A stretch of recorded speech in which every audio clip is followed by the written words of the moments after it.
बिस्मिल्लाहिर्रहमानिर्रहीम रब्बि इश्रह ली सदरी व यस्सिर ली अमरी वहलुल उक़दतम मिन लिसानी यफ़क़हू क़ौली रब्बि ज़िदनी इल्मा। मैं अब्दुस्सलाम और आप देख रहे हैं इंग्लिश विद सलाम। तो ये जो हम मज़मून हम पढ़ने जा रहे हैं आर्टिकल, इसका नाम है the world is not a typewriter. तो इस बुक का लिंक हमने डिस्क्रिप्शन में डाल दिया हुआ है, जिसको प्रिंट करना है या डाउनलोड करना है कर सकते हैं। और ये पेज नंबर इस बुक का जो है, पेज नंबर कौन सा है? ये 45 पेज नंबर पर है ये आर्टिकल आपको मिलेगा। चले भी पढ़ो। The world is not a typewriter. A man was sitting with a typewriter in front of him. Something came to his mind, and he immediately put paper in the typewriter, and his fingers started moving along the keyboard. His thoughts were taking the form of words. Now all the sentences were typed out as follows. I am right, except for me, everyone is wrong. There is no fault in me. In all matters, others are at fault. I am the greatest of all. Others are inferior to me. I am God's favorite. Paradise is reserved for me. यहाँ रुक जाते हैं, यहाँ पर इसको समझते हैं हम, है ना? समझते हैं। A man was sitting with a typewriter in front of him. क्या मतलब है इसका? आप खुद ही समझाओ मुझे, चलो।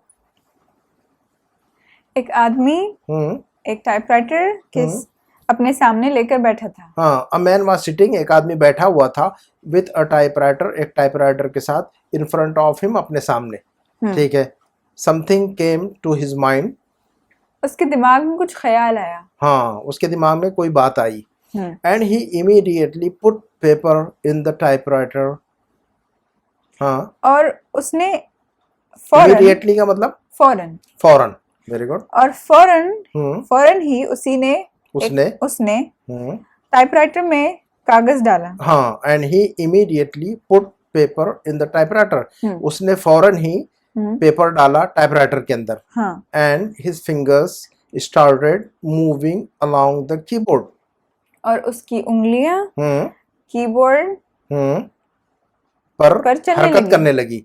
Started, his fingers started moving, और उसकी उंगलियां हरकत करने लगी, यानी वो खट खट खट टाइप करने लगा। Along the keyboard, कीबोर्ड के ऊपर, कीबोर्ड के ऊपर उसकी उंगलियां हरकत करने लगी। फिर क्या हुआ? His thoughts were taking the form of words. उसके ख्यालात लफ्जों में बदलने लगे। हाँ, his thoughts का मतलब ख्यालात। His thoughts were taking the form का मतलब शक्ल।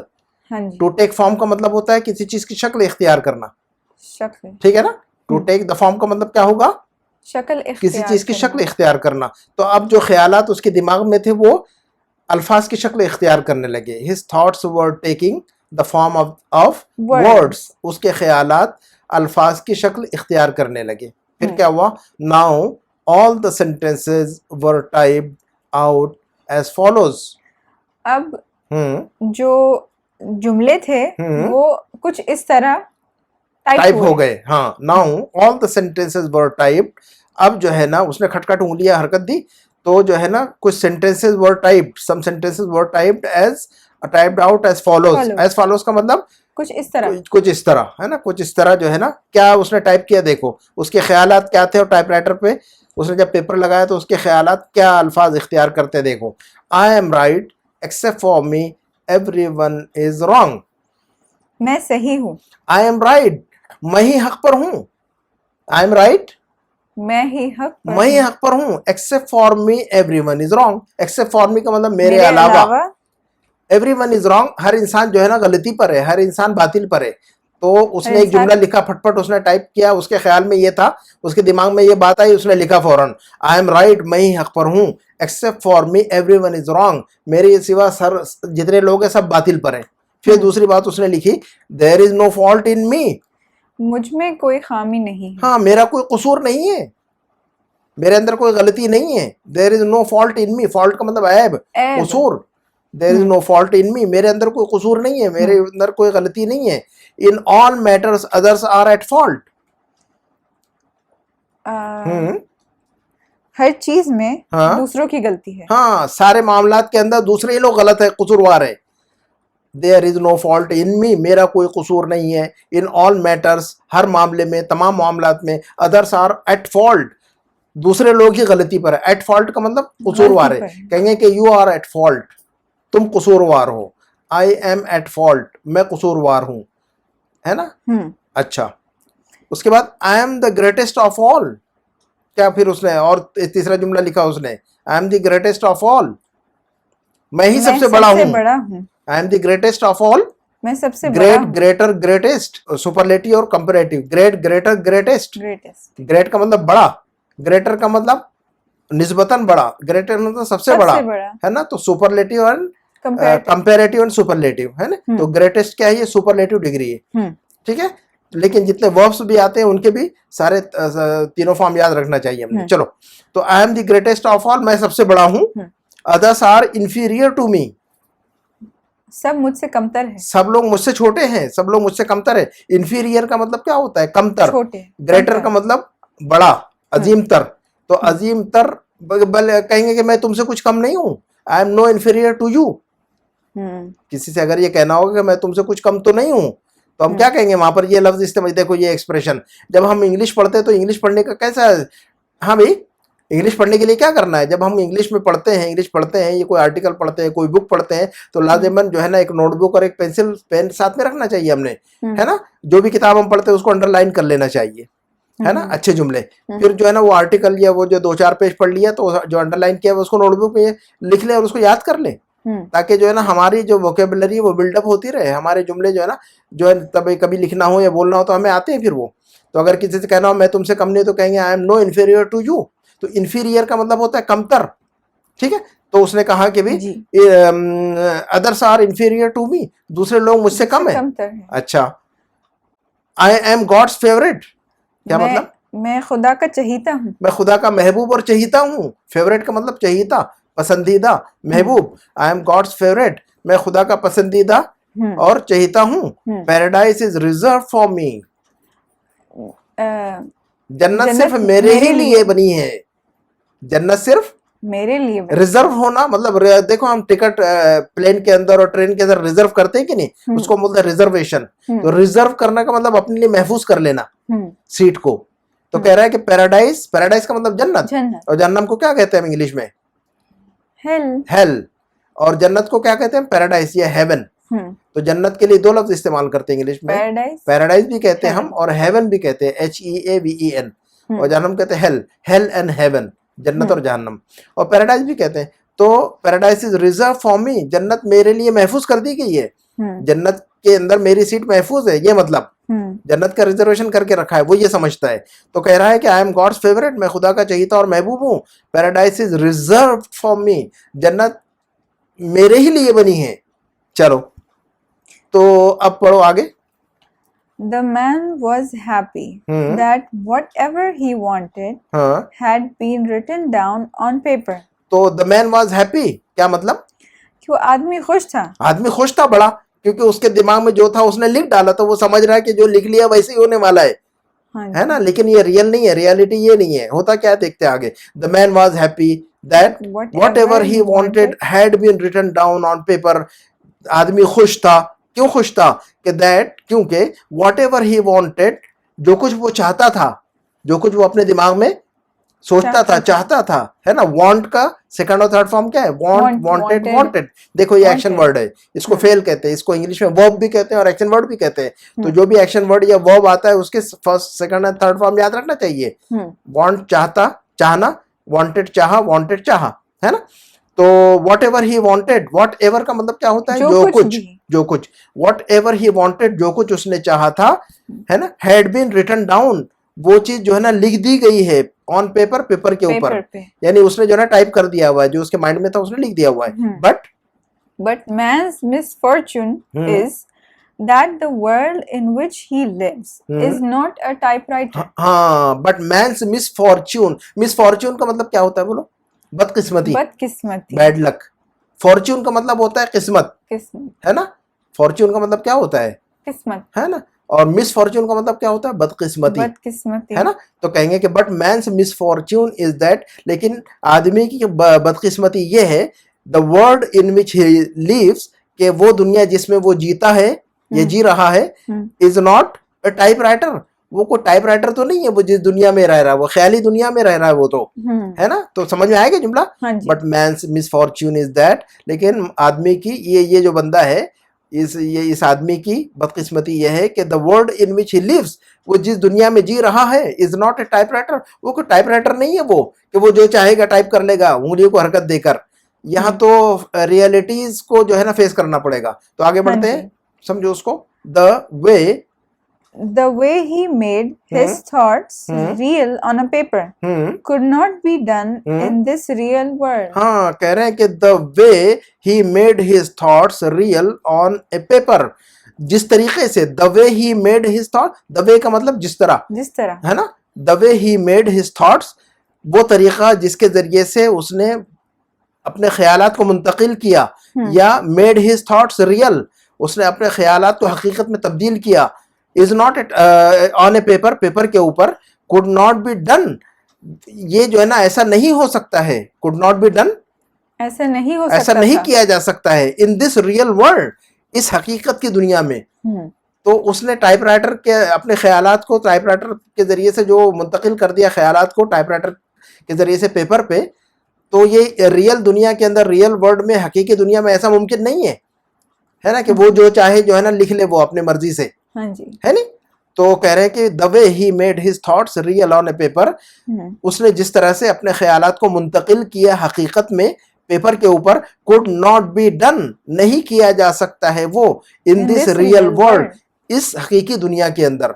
हकीकी दुनिया में ये हरकत नहीं चलनी है। चलो आगे फिर क्या है? It is enough to move one's finger on the typewriter to print words of our choice on paper. हाँ, तो it is enough to move one's fingers on the typewriter to print words, तो सिर्फ अल्फाज को अगर print करना हो words में, तो सिर्फ आप कीबोर्ड पर या जो है ना सिर्फ उंगलियों को हरकत दे तो हो जाता है मामला।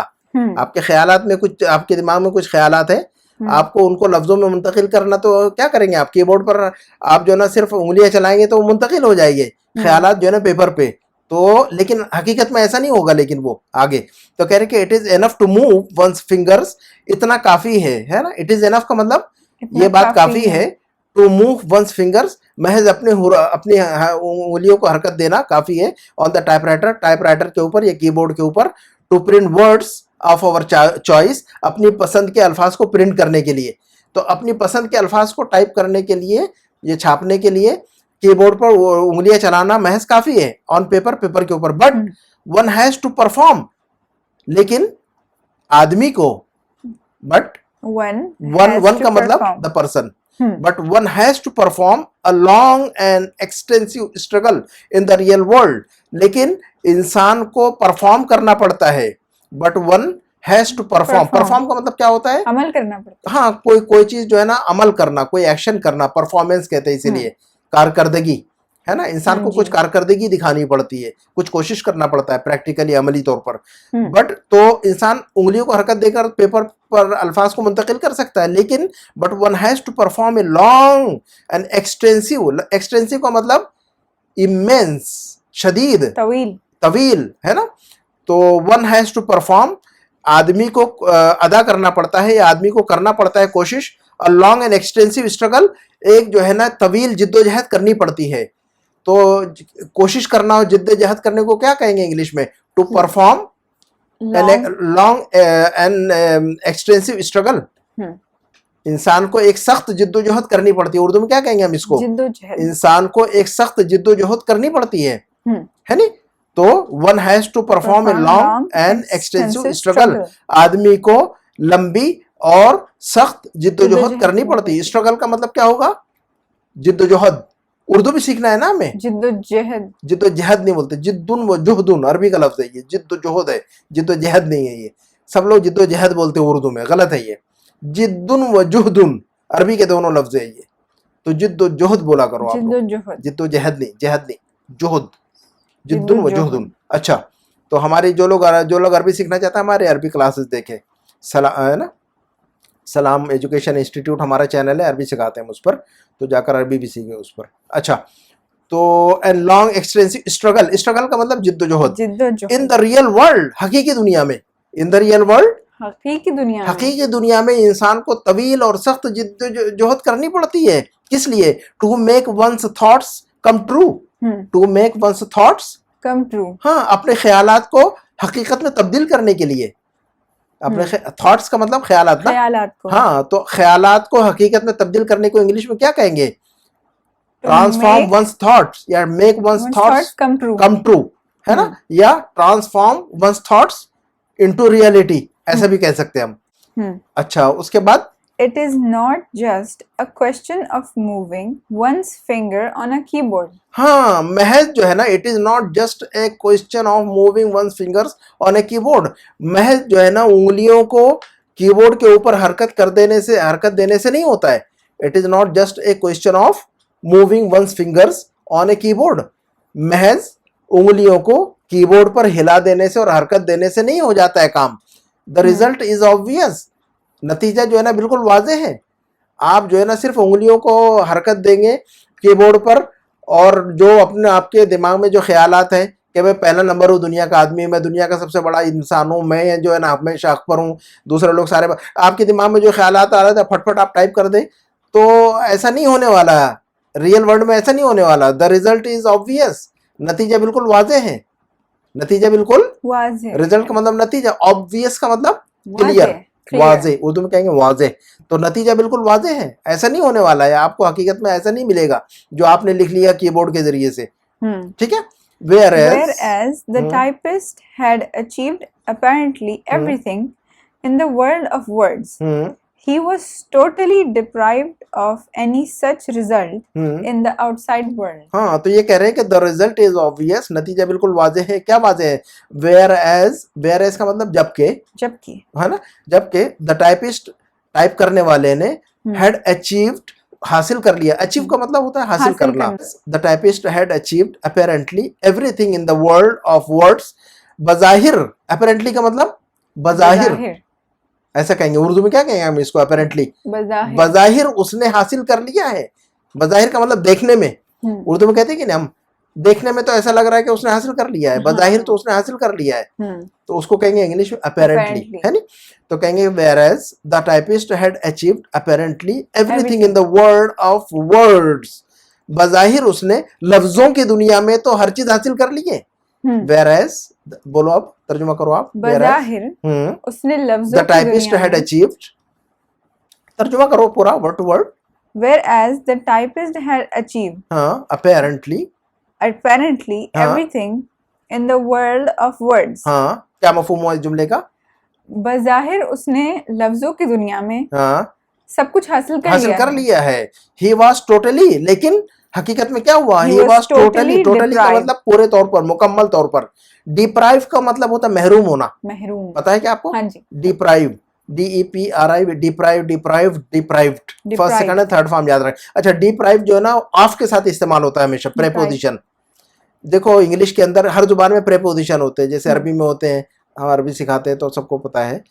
तो इंग्लिश में भी जैसे I'm going to the market, I'm coming from the market, तो जो हम कह रहे हैं कि I'm coming from the market, I'm going to the market, तो हम जो टू एंड फ्रॉम कह रहे हैं इसको क्या कहते हैं? हम प्रेपोजिशन कहते हैं। इनको क्या कहते हैं? इनको प्रेपोजिशन। तो प्रेपोजिशन के बगैर जो है ना बहुत सारे वर्ड्स ऐसे हैं, वर्ब्स, जो प्रेपोजिशन के साथ इस्तेमाल होते हैं। कभी कभी वर्ब एक ही होता है, लेकिन प्रेपोजिशन चेंज हो जाने से मीनिंग चेंज हो जाती है। जैसे ब्रेक का मतलब क्या होता है?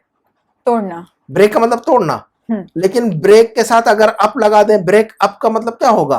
किसी चीज को तोड़ना, तोड़ देना। और ब्रेक डाउन का मतलब क्या होगा? अप के बजाय हम कहें ब्रेक डाउन, तो डाउन, अब देखो, अब हमने कहा प्रेपोजिशन तो मीनिंग डिफरेंट, और ब्रेक डाउन का तो मीनिंग डिफरेंट। ब्रेक डाउन का मतलब होता है गाड़ी खराब हो जाए, मशीन खराब हो जाए, कहेंगे मेरी गाड़ी खराब हो गई है, my car has broken down. क्या कहेंगे हम? My car has broken down, मेरी कार खराब हो गई है। तो ब्रेक डाउन का मतलब होता है खराब हो जाना, है ना। और ब्रेक के साथ अगर अप भी मत लगाओ, डाउन भी मत लगाओ, इनटू लगा दो, ब्रेक इनटू, तो ब्रेक इनटू का मतलब होता है कहीं जाके घुस जाना।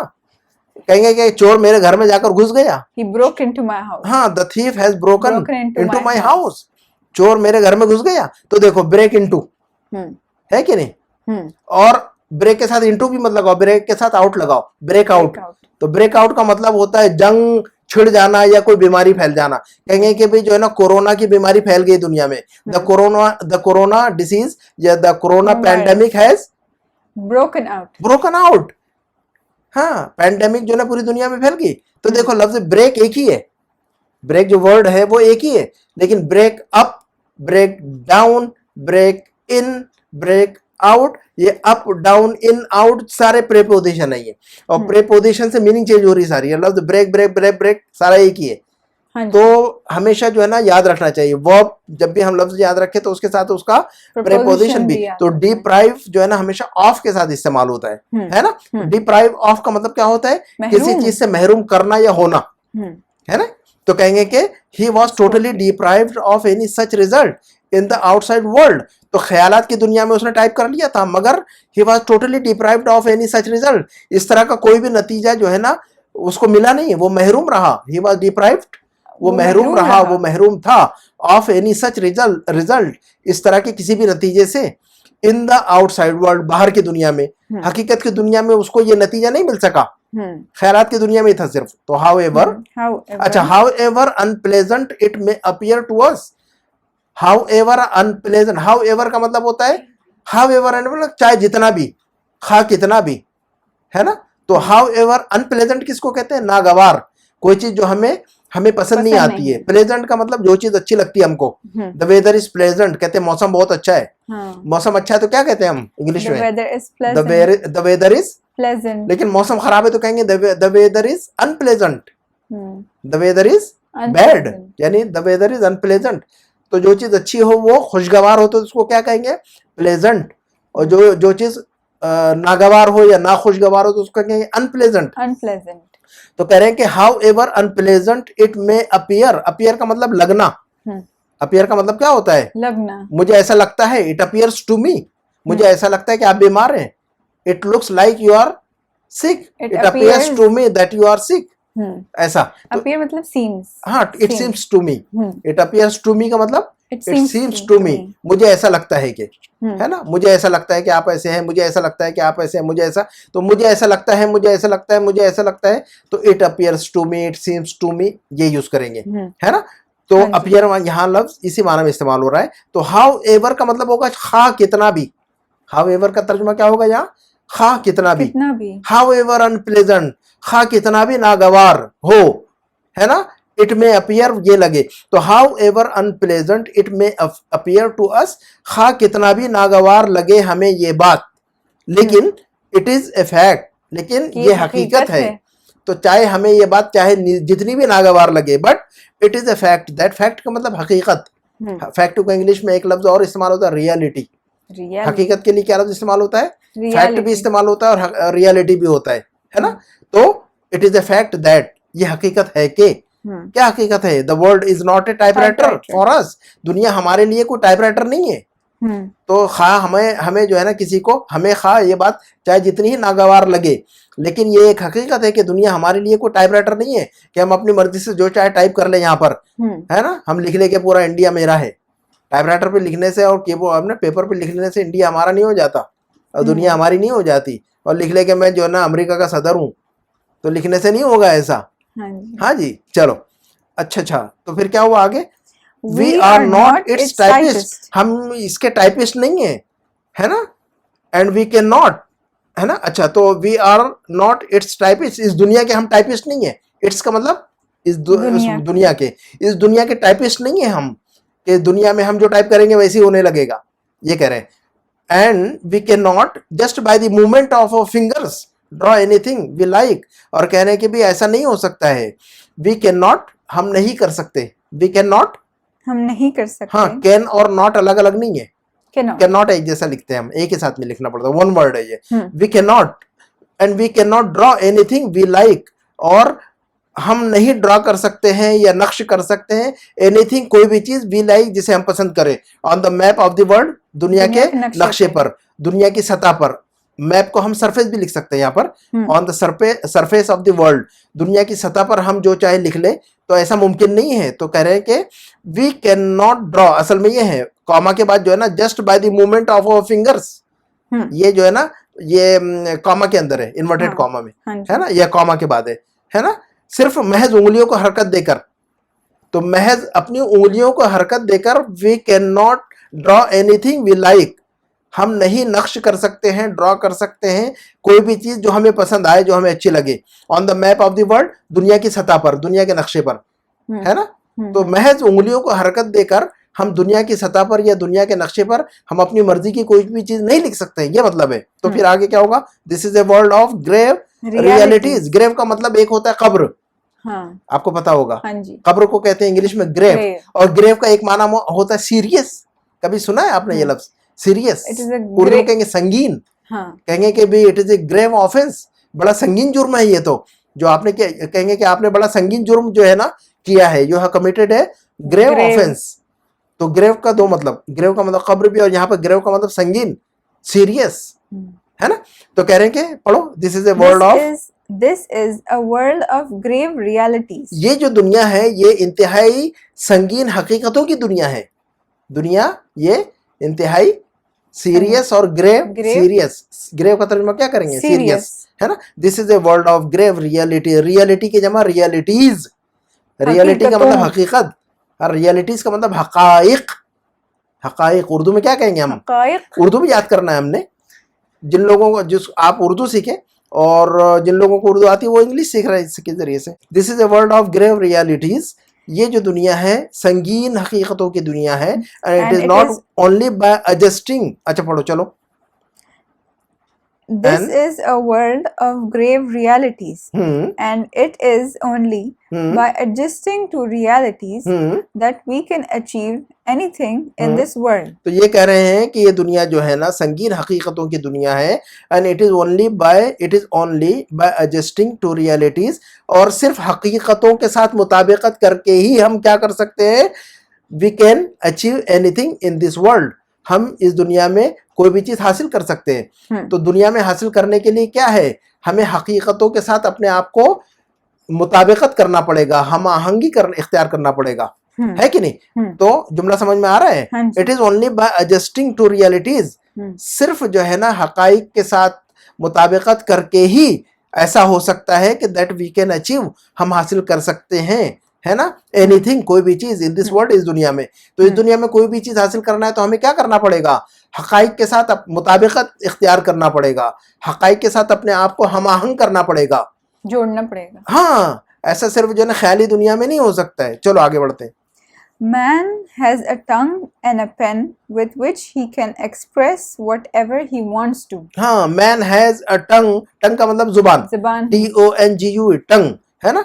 अल्फाज जितने जो लोग भी पढ़ रहे हैं, हमारा ये वीडियो देख रहे हैं, और उन्हें जो अल्फाज नहीं इसमें समझ में आते हैं, अपने एक नोटबुक बनाए, लाज़िमन एक डायरी बनाए, और सिर्फ लेक्चर वीडियो सुनने से इंग्लिश नहीं आएगी, उसके लिए जो है ना 1 घंटे का वीडियो सुनने के बाद जो है ना 3 घंटे उस पर लगाना चाहिए। आमतौर पर लोग क्या करते हैं, कोई भी लैंग्वेज सीखते हैं, इंग्लिश सीखते हैं, तो क्या करते हैं, बेशुमार वीडियो देख लेते हैं, लेकिन कोई लिखते नहीं है, वो ना लिखते हैं, ना याद करते हैं, ना प्रैक्टिस करते हैं। तो ऐसा नहीं होगा, वीडियो सुनने से या किसी का लेक्चर सुनने से इंग्लिश नहीं आती है।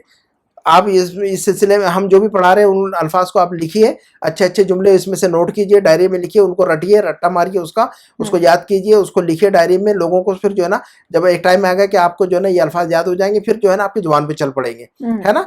तो इसके लिए मेहनत करना पड़ता है। लोग क्या करते हैं, सिर्फ यूट्यूब में जो है ना घंटों लगा देते हैं, लेकिन सीखने के लिए जो है ना 10 मिनट भी नहीं देते, है ना। तो कोई चीज़ सीखने के लिए हमें अपने आप को डेडिकेट करना पड़ता है, नहीं। यही जो हम पढ़ रहे हैं, देखो ये सबक ही है, ये आर्टिकल ही वही है। सिर्फ सोचने से नहीं आएगा कि मुझे इंग्लिश आती है। आप दिन भर सोचते रहे कि भी मुझे इंग्लिश आने लगी है, इंग्लिश आ जाएगी, इंग्लिश आ जाएगी, और आप इंग्लिश की प्रैक्टिस ना करें, ना तो कोई लफ्ज़ लिखे, ना तो कोई सेंटेंस लिखे, ना तो कुछ याद करें, और सिर्फ आप ये ख्यालात रखें, आपके जहन में सिर्फ ये ख्याल हो कि भी मुझे इंग्लिश आती है या आ जाएगी, है ना। तो ऐसा नहीं होगा, आपको मेहनत करना पड़ेगा, रियलिटी को फेस करना पड़ेगा। तो वही बात कह रहे हैं ये। तो हम कहाँ पर थे, man has a tongue and a pen, आदमी के पास जुबान और कलम है। टंग का मतलब कलम, जुबान। Man has a tongue and a pen, आदमी के पास जुबान और कलम है। विथ विच, जिसके जरिए से, विथ विच जिसके जिसके जरिए से ही कैन एक्सप्रेस। एक्सप्रेस का मतलब क्या होता है? जाहिर जाहिर करना। करना किसी चीज को। यानी हमारे दिमाग और दिमाग में हमारे जो ख्यालात है उसको हम जाहिर करते हैं कि नहीं, हाँ तो उसको इंग्लिश में कहेंगे एक्सप्रेस। एक्सप्रेस। कहेंगे कि भी आप अपने दिमाग, हम जो है ना ये जुबान के जरिए से, हम इंग्लिश के जरिए से अपने ख्यालात को जाहिर कर सकते हैं। We can express our thoughts through English language या थ्रू एनी लैंग्वेज। हम किसी भी जुबान के जरिए से हम अपने ख्यालात को जाहिर कर सकते। ख्यालात को जाहिर करने को हम कहेंगे टू एक्सप्रेस द थॉट्स। ठीक है, तो कह रहे हैं कि man has a tongue and a pen, आदमी के पास जुबान और कलम है, with which he can express whatever he wants to. वो जो है ना जाहिर कर सकता है जो कुछ वो जाहिर करना चाहता है। अपने पेन के जरिए से जो चाहे लिख ले, अपनी जुबान के जरिए से जो चाहे बोल ले, है ना। तो अपनी जुबान और कलम के जरिए से इंसान जो भी चाहे जाहिर कर सकता है। ठीक है, लेकिन बट मैन मस्ट रिमेम्बर, लेकिन आदमी को ये बात याद रखनी चाहिए। रिमेम्बर का मतलब क्या होता है? याद रखनी चाहिए, है ना, याद रखना चाहिए। बोलेंगे मुझे याद है तो कैसे कहेंगे हम? I remember. और मुझे याद नहीं है तो कैसे कहेंगे हम? आई डोंट रिमेम्बर, है ना। ठीक है ना, तो रिमेम्बर को याद रखना चाहिए हमने। रिमेम्बर, मुझे याद है, आई रिमेम्बर। मुझे याद नहीं है, आई डोंट रिमेम्बर। मुझे याद है ना, ऐसा। आई फॉरगॉट, मैं भूल गया। आई डोंट रिमेम्बर, है ना। ठीक है, कहेंगे कि मुझे अल्फाज याद नहीं होते हैं, I can't remember the words. I can't remember words, अल्फाज याद नहीं होते हैं, मुझे याद नहीं रहते हैं, है कि नहीं। तो रिमेम्बर का मतलब होता है याद करना। तो बट मैन मस्ट रिमेम्बर का मतलब याद रखना चाहिए उसको, आपको याद रखना चाहिए ये बात। यू मस्ट रिमेम्बर दैट, है ना, आपको जरूर जाना चाहिए। यू मस्ट गो, है ना। तो मैन मस्ट रिमेम्बर, आदमी ने ये बात याद रखनी चाहिए, that his tongue and pen, कि उसकी जुबान और उसका कलम, कैन ओनली शेप वर्ड्स, सिर्फ जो है ना अल्फाज को शक्ल दे सकते हैं। उसका कलम और उसकी जुबान सिर्फ लफ्जों को शक्ल दे सकते हैं। शेप का मतलब क्या होता है? टू शेप का मतलब किसी चीज की शक्ल देना, यानी टू फॉर्म, किसी चीज को फॉर्म करना, किसी चीज को शेप देना, है ना। तो कह रहे हैं, क्या बोलो, पढ़ो आप और आप ही समझाओ मुझे। But man must remember that his tongue and pen can only shape words and not the realities of life. क्या मतलब है इसका? But इंसान ने याद रखना चाहिए कि उसकी जबान और उसका कलम सिर्फ लफ्जों को शक्ल दे सकता है। यानी अल्फाज की शक्ल में जो है ना, वो जुबान से और कलम से सिर्फ अल्फाज उसके अपने ख्यालात को लफ्जों की शक्ल दे सकता है, सिर्फ वो अल्फाज की शक्ल दे सकता है, but not the realities of life. But लेकिन वो जिंदगी की जो हकीकतें हैं उनको उनकी शक्ल नहीं दे सकता, उनको वो ख्यालात को, है नहीं। तो फिर आगे पढ़ो। Words are reduced to dots or symbols on the paper. ये जो अल्फाज हैं, वर्ड्स आर रिड्यूस्ड, अल्फाज जो है ना, ये जो है ना बदल जाते हैं। रिड्यूस्ड का मतलब हो जाना, कम हो जाना, है ना। To reduce to word, dots का मतलब क्या होता है? डॉट और सिंबल्स में बदल जाते हैं, या सिर्फ जो है ना उनकी शक्लें रह जाती हैं। तो हम तर्जुमा करेंगे यहाँ, words are reduced to dots and symbol. Dot का मतलब डॉट, नुक्ता। सिंबल्स का मतलब अलामतें सिर्फ, है ना।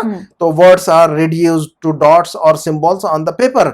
जो अल्फाज है वो सिर्फ जो है ना ये सिर्फ जो है ना निशान बन के रह जाते हैं, ऐसा तर्जुमा करेंगे पूरा। Reduce to dots and symbols, इसका तर्जुमा पूरा क्या करेंगे? कभी कभी जो है ना सिर्फ वर्ड टू वर्ड तर्जुमा नहीं करना पड़ता। तो हमें अपनी जुबान में क्या कहना चाहिए वो देखना पड़ता है ना। तो किसी भी जुबान को सीखने का तरीका ये है कि आप लफ्जों का तर्जुमा नहीं करना है, आप उस जो सेंटेंस को 2-3 मरतबा पढ़े, और 2-3 मरतबा पढ़ने के बाद अपने जहन में सोचे कि हम अपनी उर्दू जुबान में या हिंदी जुबान में हम इस बात को कैसे कहें। तो हम इस बात को हम उर्दू में ऐसा कह सकते हैं कि अल्फाज जो है ना पेपर पर आकर सिर्फ चंद निशानात जो है ना बन जाते हैं। अल्फाज पेपर पर आके सिर्फ चंद नुक्ते और निशानात बन जाते हैं। हाँ जी। वर्ड्स, लेकिन words have to be translated into realities by our own efforts. लेकिन ये तो जो है ना आपने लिख दिया तो निशानात बन गए, लेकिन इनको हकीकत बनाना है तो क्या करना पड़ेगा? Words have to be translated, लफ्जों को जो है ना मुंतकिल करना पड़ता है। हैव टू बी ट्रांसलेटेड, मुंतकिल करना पड़ता है। ट्रांसलेट का मतलब ट्रांसलेशन करना, एक तो तर्जुमा करना, लेकिन ट्रांसलेट का एक मतलब होता है इंग्लिश में किसी चीज को मुंतकिल करना, ट्रांसफॉर्म करना। कहेंगे कि you have to translate your words into realities. आपने जो है ना आपके जो अल्फाज है उनको हकीकत में बदलना चाहिए।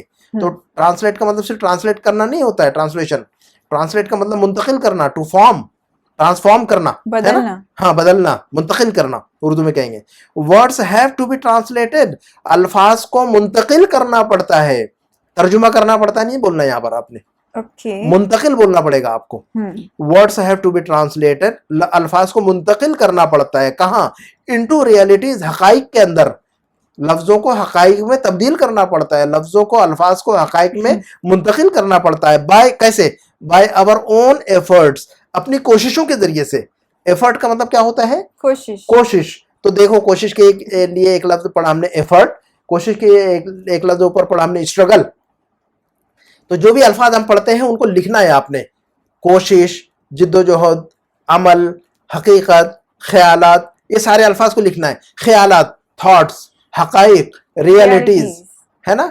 हकीकत, रियलिटी, फैक्ट, है नहीं? इसी तरह कोशिश, कोशिश के लिए स्ट्रगल, एफर्ट, कहेंगे कि भी मुझे कोशिश करनी चाहिए, आई मस्ट मेक एफर्ट्स, है ना? मुझे इंग्लिश सीखने के लिए, आपको इंग्लिश सीखने के लिए जो है ना कोशिश करनी चाहिए, तो कैसे कहेंगे हम इंग्लिश में? I should make efforts to learn English. ऐसा कहेंगे हम, I should या you should make efforts to learn English. English सीखने के लिए आपको जिद्दोजहद करनी चाहिए। और स्ट्रगल को कैसे इस्तेमाल करेंगे हम? लफ्ज स्ट्रगल को इस्तेमाल करो, इंग्लिश सीखने के लिए आपको सख्त मेहनत करनी चाहिए, तो सख्त मेहनत को स्ट्रगल कहते हैं English. I have to struggle hard. हाँ, बस स्ट्रगल कहते तो काफी है, स्ट्रगल के अंदर इंटेंसिटी पाई जाती है वो। तो I have to struggle to learn. हाँ, I have to struggle to achieve success. देखो, अचीव का मतलब हासिल करना, किसी चीज को हासिल करने के लिए एक लफ्ज क्या पढ़ा हमने? Achieve, ACHIEVE, achieve. अचीव का मतलब हासिल करना, कामयाबी हासिल करने को क्या कहेंगे हम? टू अचीव सक्सेस, है ना? कामयाबी हासिल करने के लिए ये मेहनत करना पड़ता है, तो कैसे कहेंगे? One has to work hard to achieve success. कोई भी चीज हासिल करना, इसी से बोलते हैं हम अचीवमेंट। अचीवमेंट का मतलब कारनामा, उर्दू में कहते हैं नहीं, बड़ा कारनामा है आपका, इट्स अ ग्रेट अचीवमेंट, है ना?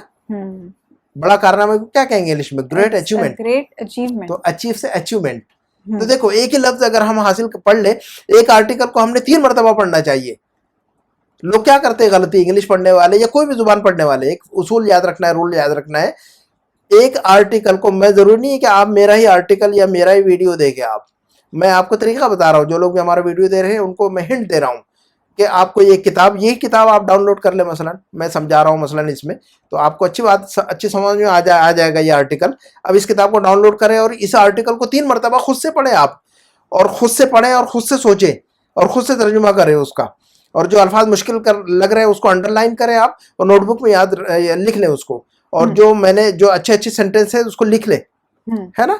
तो ऐसा ही इंग्लिश आएगी। और 3 मरतबा पढ़ना है एक आर्टिकल को। 3 मरतबा पढ़ने से क्या होगा, इस आर्टिकल में जितने अल्फाज है वो याद हो चुके होंगे आपको, और एक पैटर्न समझ में आएगा आपको स्ट्रक्चर का, है ना? जो अंग्रेजी जुबान के जो स्ट्रक्चर है वो समझ में आएगा हमको। तो लैंग्वेज का स्ट्रक्चर समझना पड़ता है ना? रट्टा नहीं मारना पड़ता, ग्रामर के चक्कर में नहीं जाने का शुरू में।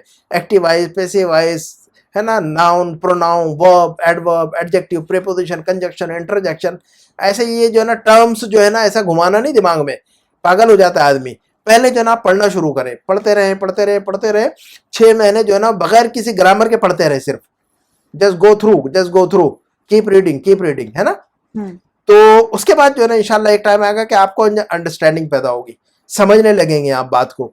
फिर जो है ना बाद में 6 महीने 1 साल के बाद जो है ना ग्रामर के जो स्ट्रक्चर है उनको समझे आप, तो फिर वो समझ में आएगी बात।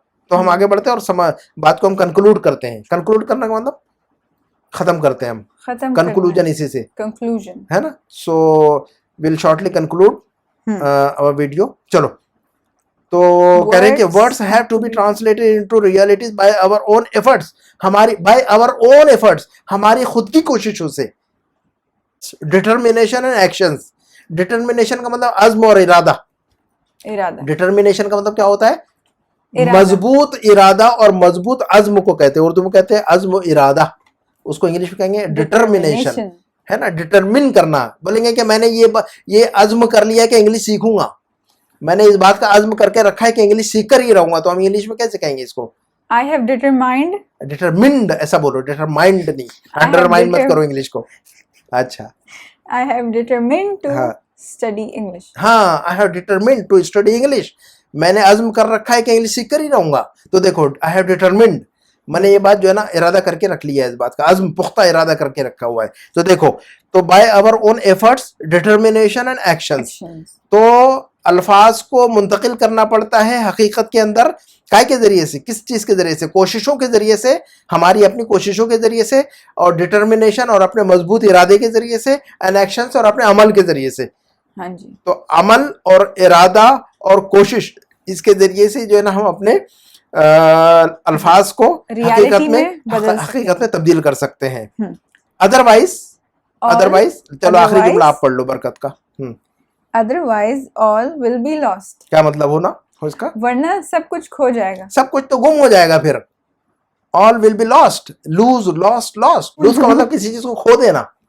ठीक है, तो अदरवाइज का मतलब वरना, ये लफ्ज को लिखना है। जिनको नहीं आते तो जितने भी मुश्किल अल्फाज इस आर्टिकल में, उन अल्फाज को सबसे पहले इस आर्टिकल को 3 मरतबा पढ़ना है आपने, किताब को डाउनलोड करके अंडरलाइन करना है मुश्किल अल्फाज को, और अच्छे जुमलों को डायरी में नोट करना है, उनको रट्टा मारना है ना।